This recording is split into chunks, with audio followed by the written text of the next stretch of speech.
सर्वपितृ अमावस्या के दिन भूल कर भी ना करें ये गलतियाँ। सर्वपितृ अमावस्या के दिन आपको भूल कर भी यह गलतियाँ नहीं करनी है, वरना आप कंगाल हो सकते हैं। आपका परिवार परेशानी में आ जाएगा। पितृपक्ष के दिन अंतिम दिन को सर्वपितृ अमावस्या भी कहा जाता है। यह दिन हिंदू धर्म में बहुत ही ज़्यादा महत्वपूर्ण माना जाता है, क्योंकि इस दिन उन सभी मित्रों का श्राद्ध किया जाता है जिनकी तिथि ज्ञात नहीं होती है। हिंदू पंचांग के अनुसार पितृपक्ष हर साल भाद्रपद माह की पूर्णिमा तिथि से लेकर आश्विन माह की अमावस्या तिथि तक चलता है। इस साल पितृपक्ष 17 सितंबर से प्रारंभ हो चुके थे, जो 2 अक्टूबर तक रहेंगे। 2 अक्टूबर को सर्वपितृ अमावस्या के साथ ही साथ पितृपक्ष का भी समापन हो जाएगा। अगर आपने जब तक अपने पितरों का श्राद्ध नहीं किया है और पिंडदान करने का यह आखिरी समय है। वैसे तो पितृपक्ष के दौरान भी कुछ कुछ कामों को निषेध माना जाता है, लेकिन कहा जाता है कि पितृपक्ष की आखिरी दिन यानी कि अमावस्या के दिन भी कुछ कामों को बहुत ही ज़्यादा गलत माना गया है। उन्हें पितृदोष के दुष्परिणामों को भी सहना पड़ सकता है। ज्योतिष शास्त्र के अनुसार सार्वत्रिक अमावस्या के दिन 5 दिन बहुत बड़ी गलती होती है, उनको करने से बचना चाहिए। साथ ही साथ हम जानेंगे कि सर्वपितृ अमावस्या के दिन कौन सी जो उपाय होते हैं और टोटके होते हैं करने चाहिए। प्रिय दोस्तों, वीडियो में आगे बढ़ने से पहले आप सभी से हमारा हाथ जोड़कर निवेदन है कि अगर आप भी चाहते हैं कि भगवान विष्णु और माता लक्ष्मी का आशीर्वाद आपके जीवन में बना रहे, तो वीडियो को एक लाइक करके चैनल को सब्सक्राइब जरूर कर लीजिएगा और बहनों भाइयों नोटिफिकेशन अवश्य दबा लीजिएगा, ताकि हमारे आने वाली हर वीडियो का नोटिफिकेशन समय से पहले आपके पास पहुंच सके। दोस्तों, अमावस्या के दिन भूलकर भी मांस और मदिरा का सेवन नहीं करना चाहिए। पितरों को बहुत ही ज़्यादा पवित्र माना जाता है, इसलिए ऐसा कहा जाता है कि उन्हें मांस का सेवन करने वालों से बहुत ही ज़्यादा घृणा हो जाती है। यह पितृदोष का बहुत बड़ा कारण बन सकता है, इसलिए सर्वपितृ अमावस्या को मांस मदिरा का सेवन नहीं करना चाहिए। इस दिन किसी भी व्यक्ति को भूलकर भी नाखून नहीं काटने चाहिए। कई लोग ऐसा मानते हैं कि पितरों को विदा करने के बाद नाखून काट सकते हैं, लेकिन आपको बता दिया जाए कि ऐसा करने से आपको भयंकर पितृदोष के परिणामों को झेलना पड़ सकता है, जिस वजह से आपके जीवन में बहुत सारी समस्याएं और परेशानी जन्म ले लेंगे। जिस व्यक्ति के जीवन में पितृदोष लग जाता है तो उसका जीवन नरक के समान हो जाता है। जब तक अमावस्या की रात खत्म नहीं होती, तब तक गलती से भी आपको अपने नाखूनों को नहीं काटना है। दोस्तों, अमावस्या के दिन गलती से भी अपने बालों को कटवाने की भूल न करें।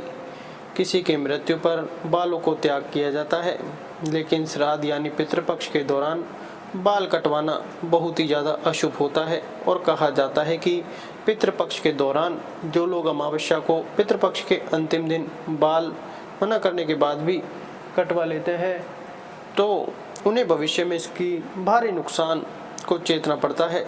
साथ ही यह भी ध्यान रखें कि इस दिन दाढ़ी भी नहीं बनवाते हैं। दोस्तों, कहा जाता है कि पितृपक्ष की अमावस्या के दिन जो कोई भी व्यक्ति अपने घर दान दक्षिणा लेने आए, तो उसे कभी भी भूलकर भी खाली हाथ नहीं लौटाना चाहिए। आप जितना दान या दक्षिणा देने में समर्थ हैं, उतना तो दान जरूर कीजिएगा। साथ ही इस बात का भी विशेष रूप से ध्यान रखिएगा कि अगर इस दिन आपके घर कोई भूखा व्यक्ति खाना मांगने के लिए आ जाता है, तो उसे खाने के लिए मना नहीं करना चाहिए। उस व्यक्ति को अपने सामर्थ्य के अनुसार खाना खिलाएं या चावल आटा दान अवश्य करें। किस दिन किसी के साथ भूलकर भी अन्याय नहीं करना चाहिए, चाहे कोई इंसान हो या जानवर। उसके साथ बदसलूकी या हिंसा का व्यवहार बिल्कुल भी अच्छा नहीं माना जाता। कहा जाता है कि विशेष रूप से पितृपक्ष की अमावस्या के दिन ऐसा करने से घर में भयंकर पितृदोष लग सकता है। सड़क पर चलते हुए कुत्तों को लात मारना कई लोगों की यही आदत होती है, लेकिन पितृपक्ष की अमावस्या के दिन ऐसा करना आपको भयंकर पितृदोष के प्रकोप की ओर खींच ले जाता है। सर्वपितृ अमावस्या के दिन भूलकर भी लोग वह स्टील के बर्तनों का प्रयोग आपको नहीं करना चाहिए। आप इस दिन पीतल के बर्तनों का प्रयोग करेंगे तो यह बहुत ही ज़्यादा अच्छा रहेगा। साथ ही ध्यान में रखने के पितरों को अर्पित किए जाने वाला भोजन ना तो भगवान को भोग लगाना चाहिए, ना ही उसको चखना चाहिए। पितृपक्ष की अमावस्या के दिन पितरों की पूजा में लाल व सफ़ेद रंग के तिल का प्रयोग नहीं करना चाहिए। इससे हमारे जीवन में बहुत सारी समस्याएं आती हैं। पितरों के तर्पण व श्राद्ध कर्म में हमेशा काले तिल का ही प्रयोग करना चाहिए। यह बहुत ही ज़्यादा अच्छा माना जाता है और हमारे पितृपक्ष भी हमसे प्रसन्न होते हैं। साथ ही ध्यान रखें कि पितरों को हमेशा अंगूठे से जल व अन्न दिया जाता है। पितरों की अन्न जल उंगली से न दें। पितृपक्ष की अमावस्या के दिन भूल कर भी किसी भी व्यक्ति को अपने घर में लड़ाई झगड़ा गृह कलेश नहीं करना चाहिए। ऐसा करने से पितृदेव हमसे बहुत ज़्यादा नाराज हो जाते हैं और वह हमारे घर को छोड़ करके दुखी होकर चले जाते हैं। इस दिन पितृ परिजन को खुश करके विदा करना चाहिए, इसलिए उनके सम्मान में आपसी प्रेम बनाए रखना बहुत ही ज़्यादा आवश्यक है। साथ ही ध्यान में रखें कि श्राद्ध में चना, मसूर, जीरा, काला नमक, बासी और पवित्र व फल का प्रयोग भूलकर भी नहीं करना चाहिए। यह बहुत ही ज़्यादा अशुभ होता है और इन वजह से हमारे जीवन में पितृदोष उत्पन्न हो जाता है। दोस्तों, पितृपक्ष की अमावस्या के दिन भूलकर भी किसी भी व्यक्ति को झूठ नहीं बोलना चाहिए और ना ही सट्टा लगाना चाहिए और ना ही किसी से वाद विवाद करना चाहिए और छल कपट चोरी से हमेशा दूर रहना चाहिए। अनैतिक कार्यों को भूलकर भी नहीं करना चाहिए। जितना ज़्यादा हो सके इन कार्यों से बचना चाहिए। ऐसा करने से पितृ हमसे नाराज़ हो जाते हैं। इसलिए इन सब से आप जितना बचेंगे आपका जीवन उतना ही सुखमय होगा। जीवन में कई तरह की परेशानियां भी खत्म हो जाएंगी। दोस्तों, पितृपक्ष की अमावस्या के दिन भूलकर भी सुबह या रात के समय श्राद्ध कर्म या तर्पण नहीं करना चाहिए। पितृपक्ष में हमेशा दोपहर के समय श्राद्ध हमेशा दोपहर के समय में ही किया जाता है। इस समय किए गए श्राद्ध विधान का फल अक्षय मिलता है। साथ ही इस दिन किसी के साथ बुरा व्यवहार बिल्कुल भी नहीं करना चाहिए और ना ही बड़े लोगों का भूलकर भी अपमान करना चाहिए। दोस्तों, पितृपक्ष की अमावस्या के दिन भूलकर भी कहीं की यात्रा करने से आपको बचना चाहिए। हालांकि यह नियम चतुर्मास से शुरू हो जाता है, लेकिन इस बात का आपको मुख्य रूप से ध्यान रखना चाहिए कि अगर जरूरी ना हो तो यात्रा करने से बचें। इस दिन आप हो सके तो सुबह पीपल के पेड़ में जल अवश्य अर्पित करें। इस दिन शाम के समय पीपल के पेड़ के नीचे तिल के तेल का दीपक जलाना बहुत ही ज़्यादा शुभ होता है और परिक्रमा करना। चलिए अब जानते हैं इन उपायों के बारे में जो पितृपक्ष की अमावस्या के दिन हर व्यक्ति को अवश्य ही करने चाहिए। पितृपक्ष की अमावस्या के दिन पितरों को प्रसन्न करने के लिए तर्पण और श्राद्ध करने का बहुत ही ज़्यादा विशेष महत्व बताया गया है।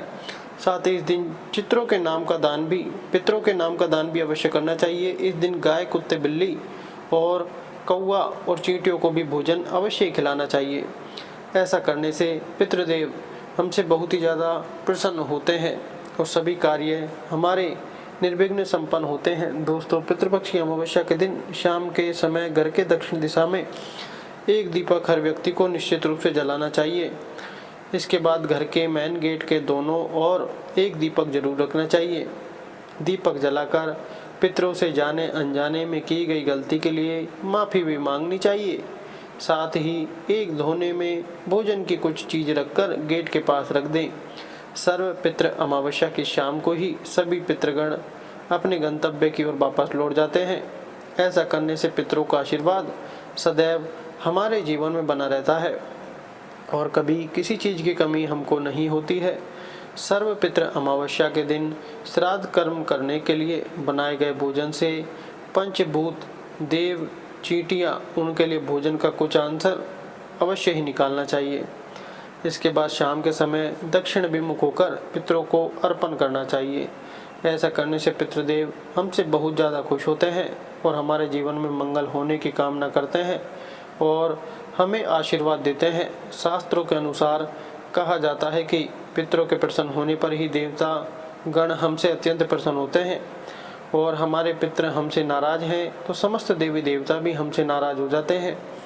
सर्व पितृ अमावस्या के दिन पीपल में पितरों का वास माना जाता है, इसलिए इस दिन पीपल के पेड़ पर कच्ची लस्सी, चीनी, चावल, दूध, जल और काले तिल फूल के साथ अर्पित करने चाहिए। और 11 बार परिक्रमा करके इसके बाद पितृ सूक्त का पाठ भी करना चाहिए। फिर शाम के समय पीपल पर दीपक जलाना चाहिए और काले तिल अर्पित करें। ऐसा करने से पितरों की कृपा सदैव हमारे जीवन में बनी रहती है, जिस वजह से हम सुख समृद्धि के मार्ग पर चलते हैं और पितरों के परिवार के सदस्य पर सदैव आशीर्वाद बना रहता है। सर्वपितृ अमावस्या के दिन चींटियों को शक्कर मिलाकर आटा डालें, गाय को हरा चारा खिलाएं, मछलियों को आटे की गोलियां खिलाएं। पितृपक्ष में पशु पक्षियों को अन्न जल देना बहुत ही ज़्यादा लाभकारी माना जाता है। इसके बाद शाम के समय अपनी क्षमता के अनुसार 25 या 16 दीपक जलाने चाहिए। ऐसा करने से घर में सदैव खुशहाली का माहौल बना रहता है और हमारे घर में शांति भी बनी रहती है और परिवार के सदस्यों के हर मार्ग पर उन्नति होती है। सर्वपितृ अमावस्या के दिन गरीबों या जरूरतमंदों का दान करना अत्यंत लाभकारी व शुभ फलदायी माना गया है। मान्यता है कि इस दिन कंबल, पंखा, धनिया, तिल, वस्त्र, जूते, चप्पल या अन्न आदि का दान करना चाहिए। मान्यता है कि ऐसा करने से पितृ प्रसन्न होते हैं और आशीर्वाद प्रदान करते हैं। सर्वपितृ अमावस्या पर पितरों का श्राद्ध, तर्पण व पिंडदान करना चाहिए। पूजा के बाद पितृ सूक्त का पाठ करना चाहिए। मान्यता है कि ऐसा करने से पितृ प्रसन्न होते हैं और घर में सुख शांति बनी रहती है। सर्वपितृ अमावस्या के दिन पीपल या बरगद के वृक्ष की पूजा करना अत्यंत शुभ माना गया है। वृक्ष के समक्ष घी का दीपक जलाएं और पेड़ की परिक्रमा करनी चाहिए। मान्यता है कि ऐसा करने से देवी देवता और पितृ दोनों प्रसन्न होते हैं। गरुड़ के अनुसार सर्वपितृ अमावस्या के दिन श्राद्ध करें और श्राद्ध न कर सके तो पंचबली कर्म यानी गोबलि, श्रान बलि, काक बलि, देवादि बलि और पिपली कादि बलि कर्म जरूर करें। इन सभी के लिए विशेष मंत्र बोलते हुए भोजन सामग्री निकाल कर रखें। आखिर में चींटियों के लिए भोजन सामग्री पत्ते पर निकालने के बाद ही ब्राह्मण के लिए भोजन परोसें। साथ ही जमाई, भांजे, मामा, नाती और कुल खानदान के सभी लोगों को अच्छे से पेट पर भोजन खिलाकर दक्षिणा जरूर दें। सर्वपितृ अमावस्या पर तर्पण और पिंडदान का खासा महत्व है। सामान्य विधि के अनुसार पिंडदान में चावल, गाय का दूध, घी, गुड़ और शहद को मिलाकर पिंड बनाए जाते हैं और उन्हें पितरों को अर्पित किया जाता है। पिंडदान के साथ ही जल में काले तिल, जौ, कुशा, सफ़ेद फूल मिलाकर तर्पण किया जाता है। पिंड बनाने के बाद हाथ में कुशा, जौ, काला तिल, अक्षत और जल लेकर संकल्प करें। इसके बाद इस मंत्र को पढ़ें। ओम अद श्रुति स्मृति पुराणा शोक्त सर्व सांसारिक सुख समृद्धि प्राप्ति च वंश वृद्धि हेतव देव ऋषि मनुष्य पितृतर्पणम च अहम करिष्ये। गरुड़ पुराण में मृत्यु के पहले और बाद की स्थिति के बारे में बताया गया है, इसलिए यह पुराण मृतक को सुनाया जाता है, क्योंकि मान्यता है कि मृत्यु के कुछ दिन बाद तक आत्मा अपने घर के आसपास रहती है। सर्वपितृ अमावस्या के दिन गरुड़ पुराण के कुछ खास अध्यायों का पाठ करें या गीता का पाठ जरूर करें या घर में ही करवाएं। आप चाहें तो संपूर्ण गीता का पाठ करें या सर्वपितृ अमावस्या के दिन पितरों की शांति के लिए और उनका आशीर्वाद पाने के लिए और उन्हें मुक्ति का मार्ग दिखाने के लिए गीता के 2 और 7वें अध्याय का पाठ करें। इस दिन गरीबों को यथाशक्ति दान देना चाहिए। यह कुछ भी हो सकता है, जैसे छाता दान, जूते चप्पल दान, पलंग दान, कंबल दान, सिरहाना दान, दर्पण, कंगा दान, टोपी दान, औषध दान, भूमि दान, भवन दान, धान्य दान, तिल दान, वस्त्र दान, स्वर्ण दान, घृत दान, नमक दान, गुड़ दान, रजत दान, रजन दान, अन्नदान, विद्या दान, अभय दान और धन दान आदि। सर्वपितृ अमावस्या पर पंचबली कर्म के साथ ही बटुक ब्राह्मण भोज कराया जाता है। बटुक यानी वे बच्चे जो वेद अध्ययन कर रहे हैं या ब्राह्मणों के छोटे बच्चों को भोजन कराया जाता है। इस दिन सभी को अच्छे से पेट भर भोजन खिलाकर दक्षिणा दी जाती है। ब्राह्मण का निर्वसनी होना जरूरी है और ब्राह्मण नहीं हो तो अपने ही रिश्तों के निर्वसनी और शाकाहारी लोगों को भोजन कराएं। ब्राह्मण नहीं मिले तो भांजा, जमाई या मित्र को भोजन कराएं। सर्वपितृ अमावस्या के दिन एक साफ नींबू लेकर घर के मंदिर में रख देवें, फिर उसे रात्रि के समय 7 बार अपने सिर से उतारें। अब नींबू को 4 बराबर हिस्सों में काट लें और चौराहे पर जाकर चारों दिशाओं में फेंक दें। इस टोटके को करने से करियर में तरक्की के योग बनने लगेंगे। सर्वपित्र अमावस्या की शाम को घर के ईशान कोण में गाय के घी से दीपक प्रज्वलित करें। बत्ती में लाल धागे का ही इस्तेमाल करें। साथ में दीपक में थोड़ा केसर और काले तिल भी डाल दें। इस टोटके को करने से आर्थिक स्थिति मजबूत होने के योग बनने लगेंगे। सर्वपित्र अमावस्या की रात काले कुत्ते को तेल से चुपड़ी रोटी खिलाएं। यदि कुत्ते ने रोटी खा ली तो समझ जाना अब शत्रु आपका कुछ अहित नहीं कर सकेगा। इस दिन शराब, तामसिक भोजन, झूठ बोलना, अनैतिक कार्य बिल्कुल न करें। इस टोटके से शत्रुओं से मुक्ति मिलेगी। सर्वपित्र अमावस्या की रात 5 लाल फूल और 5 जलते हुए दीपक लें। इन्हें बहते हुए जल में छोड़ दें। रात्रि में यह कार्य करते समय किसी की भी नज़र आप पर नहीं पड़नी चाहिए। इस टोटके को करने से धन लाभ के योग बनने लगते हैं। यह जानकारी कैसे लगी हमें कमेंट सेक्शन में ज़रूर बताना और इस जानकारी को अपने तक सीमित मत रखना। इस जानकारी को आगे ज़रूर शेयर करना, क्योंकि बढ़ाने से ज्ञान बढ़ता है। और दोस्तों, सर्वपित्र अमावस्या से जुड़ी यह वीडियो आपको अच्छी लगी और पसंद आई हो तो वीडियो को लाइक करके, चैनल को सब्सक्राइब करके पास वाली बेल आइकन को दबा लेना। और अगर आप भी चाहते हो कि माता लक्ष्मी का आगमन आपके घर में हो तो कमेंट बॉक्स में जय माता दी अवश्य लिखना। और यहाँ तक बने रहने के लिए आपका कोटि कोटि धन्यवाद।